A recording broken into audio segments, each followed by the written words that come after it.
क्या आप भी डेटा साइंस में अपना कैरियर स्टार्ट करना चाहते हैं, लेकिन आप लोगों को ये समझ नहीं आ रही कि हम जो है वो कहाँ से स्टार्ट लें, मतलब पहले कौन सी चीज़ करें एंड देन नेक्स्ट हम फर्दर जो है वो कौन सी चीज़ें आप लोगों को करनी चाहिए, ठीक है। ये प्रॉब्लम जो है अक्सर बिगनर्स के साथ आती है। जब भी वो किसी फील्ड में जाते हैं तो सबसे पहले तो उन्हें ये पता नहीं चलता कि हमें जो है इनके लिए कौन सी लैंग्वेज सीखनी चाहिए, ठीक है। वहाँ पे मतलब मुख्तलिफ चीज़ों के लिए मुख्तलिफ लैंग्वेजेस हैं। तो मतलब ऐसा होता है कि लैंग्वेजेस का कंपैरिजन फिर वो करते हैं, देन उनको समझ नहीं लगती कि हम जो है पाइथन हमें सीखनी चाहिए, आर प्रोग्रामिंग लैंग्वेज हमें सीखनी चाहिए, डेटा साइंस की बात कर रहा हूँ, सही है। और उसके बाद जो है ना कुछ स्टूडेंट्स ऐसे होते हैं जब वो पाइथन वगैरह सीख लेते हैं, देन उन्हें ये पता नहीं चलता कि आगे जो है हम अब कौन सी चीज़ की तरफ मूव करें, मतलब हमें नेक्स्ट अब कौन सी चीज़ सीखनी चाहिए, ठीक है।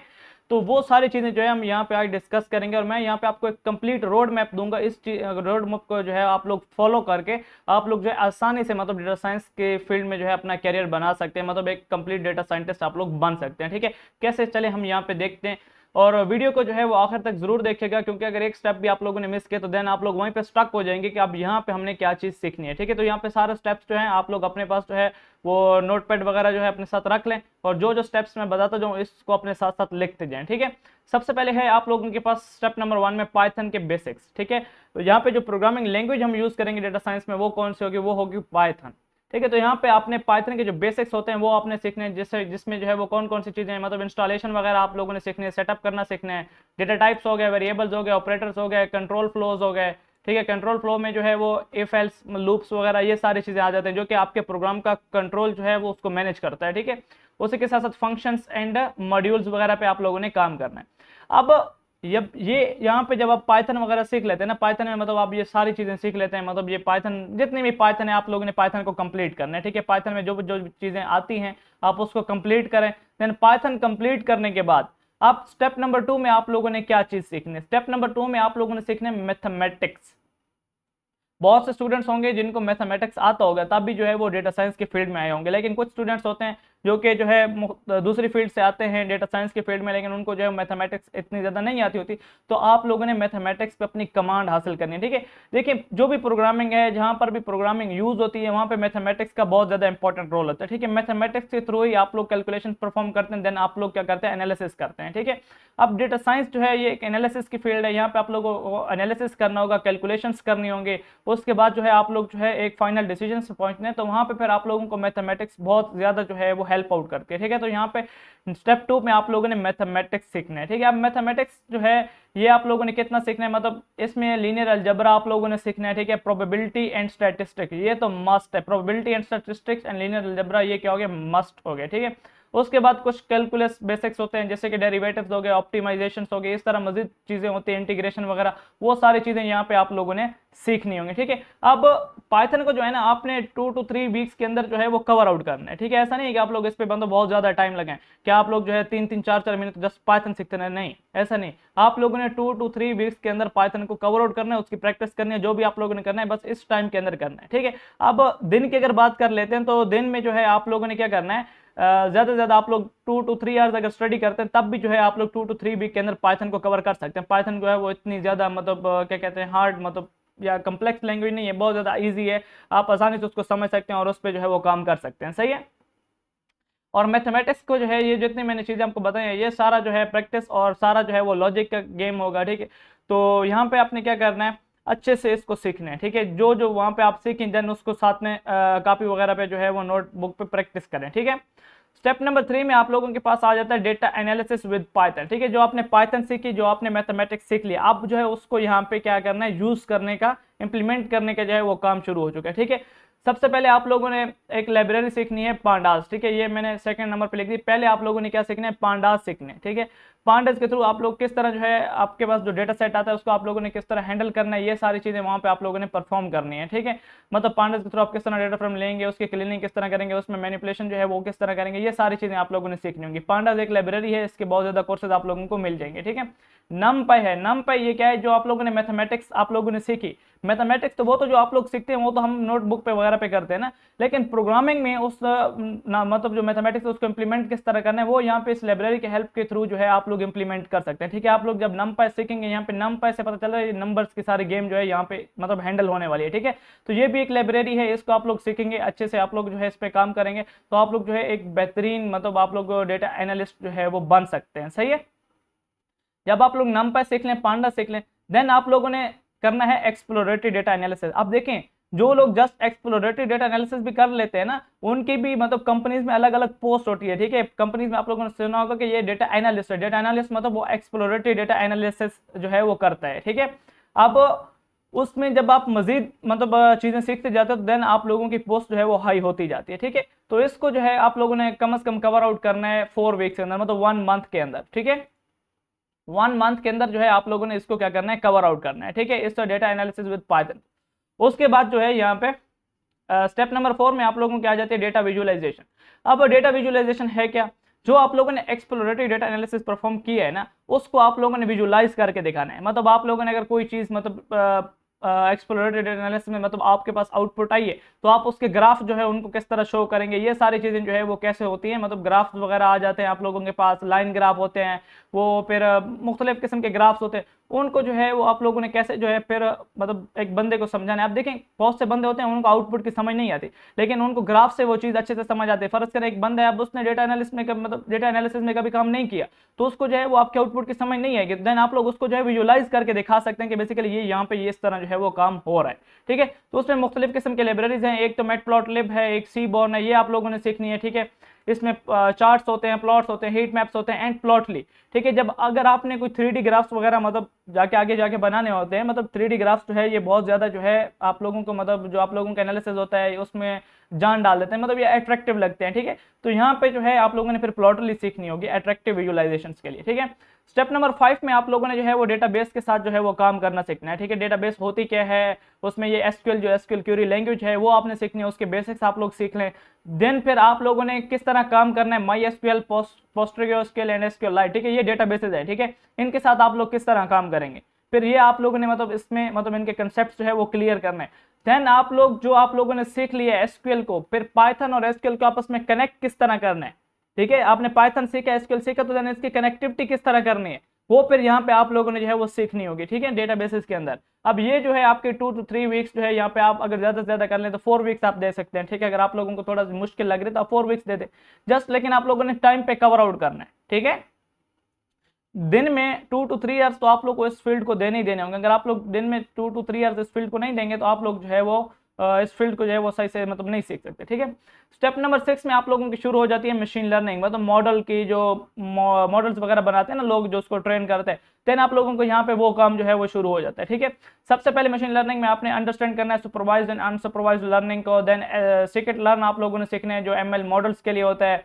उसके बाद रिग्रेशन हो गई, क्लासिफिकेशन हो गई एंड क्लस्टरिंग वगैरह के कंसेप्ट आप लोगों ने सीखने हैं मशीन लर्निंग में, और मॉडल एवेल्युएशन सीखना है। अब इसमें बहुत सी चीजें हैं, वो सारी चीजें जो है आप लोगों ने स्टेप बाय स्टेप जो है कवर आउट करनी है। बहुत ज्यादा कोर्सेज जो है आप लोगों को मिल जाते हैं यूट्यूब पर, वैसे भी वेबसाइट्स पे पड़ी होती है, वहाँ पे ये सारी चीजें जो है आप लोगों को मिलती है। अगर आप लोग थ्योरी रीड करके स्टडी करना चाहते हैं तब भी आप लोग कर सकते हैं, वीडियो ट्यूटोरियल्स अगर आप लोग देखना चाहते हैं तब भी जो है आप लोग क्या कर सकते हैं, ये चीज जो है वो सीख सकते हैं। बहुत ज्यादा इसके मतलब ट्यूटोरियल्स, लेक्चर्स, कोर्सेज जो है आप लोगों को मिल जाएंगे, ठीक है।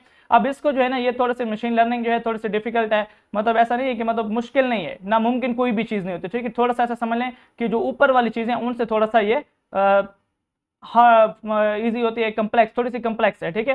तो इसको जो है थोड़ा सा टाइम लगेगा आप लोगों को सीखने में, मतलब आप लोगों ने ऐसा नहीं जल्दबाजी नहीं करनी। आप लोग अगर एक दिन सीखते हैं तो ये नहीं है कि आप लोग को जो है एक दिन में ये सारी चीज आ जाएगी, नहीं, आप लोगों को थोड़ा टाइम देना पड़ेगा, ठीक है। फिर आप लोग आसानी से जो है इस चीज को कवर आउट कर सकते हैं। आप लोग जो है इसको 1.5 मंथ जो है आप लोग इसको दे दें, 1.5 मंथ, ठीक है। आप लोग इसको देंगे तो आप लोग अच्छे से जो है वो क्या कर लेंगे, इसको क्लियर कर लेंगे, ठीक है। इसको सीखने के बाद देन आप लोगों ने मशीन लर्निंग के एडवांस कंसेप्ट भी सीखने हैं, ठीक है। उसको भी आपने 1.5 मंथ देना होगा।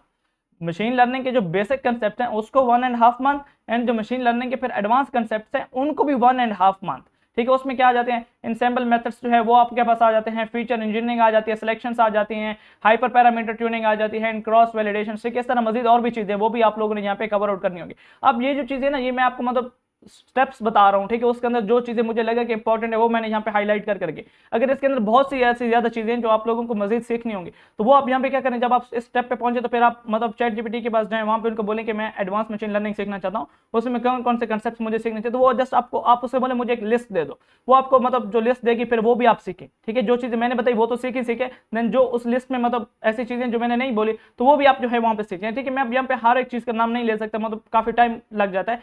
तो स्टेप्स मैं आप लोगों को बता रहा हूं कि आप लोगों ने फर्दर मूव किस तरफ करना है, ठीक है। वो मैं यहाँ पे आप लोगों को जो है वो गाइड करने के लिए मतलब गाइड कर रहा हूं, ठीक है। एंड स्टेप नंबर 8 पे जब आप मशीन लर्निंग वगैरह सारी चीजें सीख लें, देन आपने डीप लर्निंग पे जाना है। अब ये डीप लर्निंग जो है ना, ये थोड़ी सी ऐसे समझ लेंगे मशीन लर्निंग से भी एडवांस चीज है, ठीक है।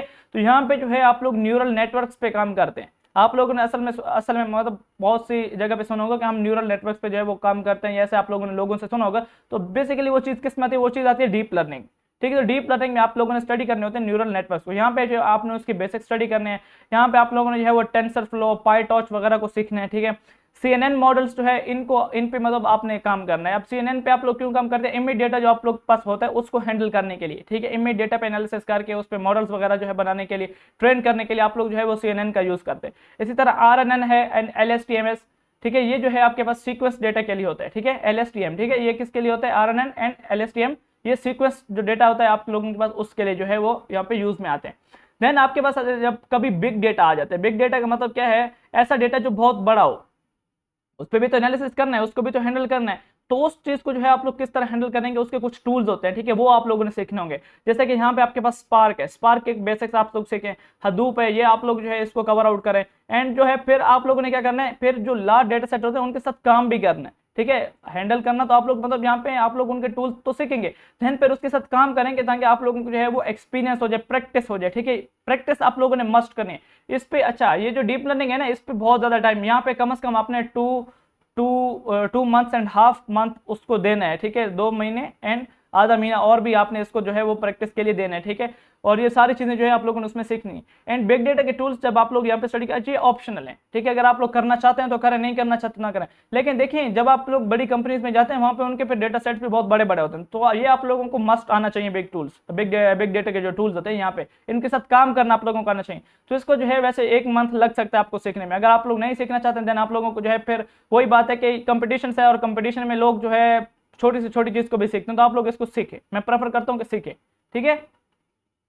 स्टेप नंबर 10 पे आ जाता है आप लोगों के डिप्लॉयमेंट एंड टूल्स, ठीक है। इसको आप लोगों को एक से दो वीक्स लगेंगे। आप लोगों ने गेट एंड गेट हब को जो है सीखना है पूरी तरह, जो है उस पर किस तरह काम करते हैं, किस तरह जो है अपने प्रोजेक्ट्स मतलब वहां पे अपलोड किए जाते हैं, किस तरह सारी चीजें जो है गेट हब एंड गेट के बारे में आप लोगों ने सीखनी है, ठीक है। उसके बाद आप लोगों ने डॉकर बेसिक्स जो है इसको भी आप लोगों ने कवर आउट करना है। Model deployment using flask, fast API and Streamlit. अब जो है ना आप लोगों के पास मॉडल होते हैं उसको किस तरह जो है वो डिप्लॉय करना है, ठीक है, यूजिंग फ्लास्क के थ्रू, फास्ट एपीआई के थ्रू एंड स्ट्रीमलेट जो होता है उसके थ्रू, ठीक है।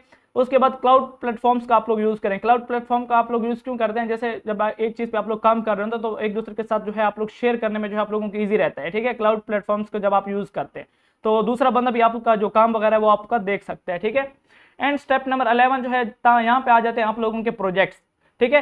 जो आपने ऊपर सीखा, जितना भी डेटा साइंस आप लोगों ने सीखा, मशीन लर्निंग, डीप लर्निंग, वहां पे जितने भी आप लोगों ने मॉडल्स बनाए, हाई लेवल मॉडल्स जो आप लोग बनाएंगे आगे जाके आप लोग जब अपने प्रोजेक्ट्स करेंगे, ठीक है, इन सब चीजों में, ये हर चीज अपने आप में एक फील्ड है, ठीक है। मशीन लर्निंग में अगर आप काम करते हैं तो आप लोग अलग फील्ड में आप लोग जॉब कर सकते हैं। डीप लर्निंग में जब आप काम करते हैं तो वहां पे आप अलग जॉब्स के साथ जो है वो मतलब उसमें आप लोग अप्लाई कर सकते हैं। इस तरह हर एक चीज जो है वो आप लोग को बहुत ज्यादा जो है मतलब हर एक स्टेप आप लोगों को नई जॉब्स की अपॉर्चुनिटीज जो होती हैं उनको क्या करते हैं, अनलॉक करते हैं आप लोगों के लिए, ठीक है। तो आप लोगों ने किसी भी चीज को छोड़ना नहीं है, हर एक चीज जो है यहाँ पे आप लोगों ने परफॉर्म करनी है, अच्छे से आप लोगों ने सीखनी है, ठीक है।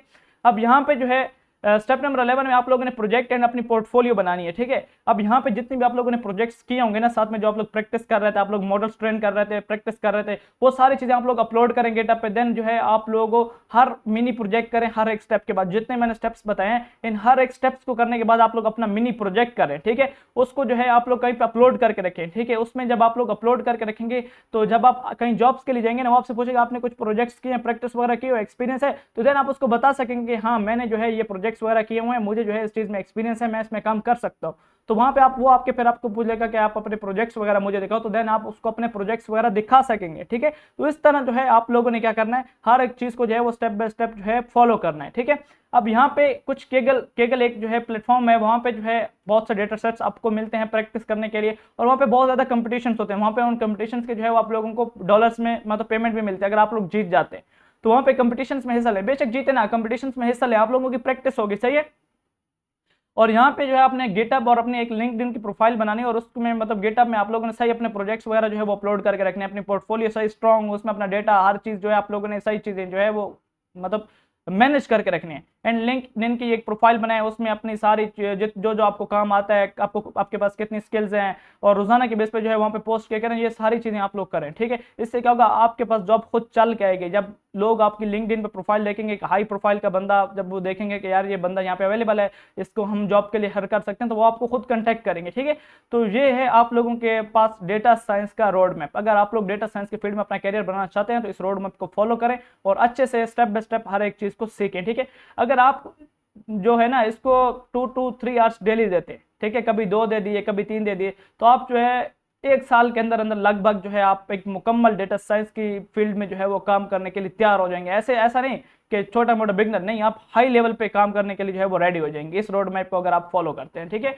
तो आज के इस ट्यूटोरियल में इतना ही, मिलते हैं अपने नेक्स्ट ट्यूटोरियल में। अपना बहुत बहुत ख्याल रखिएगा। अल्लाह हाफिज।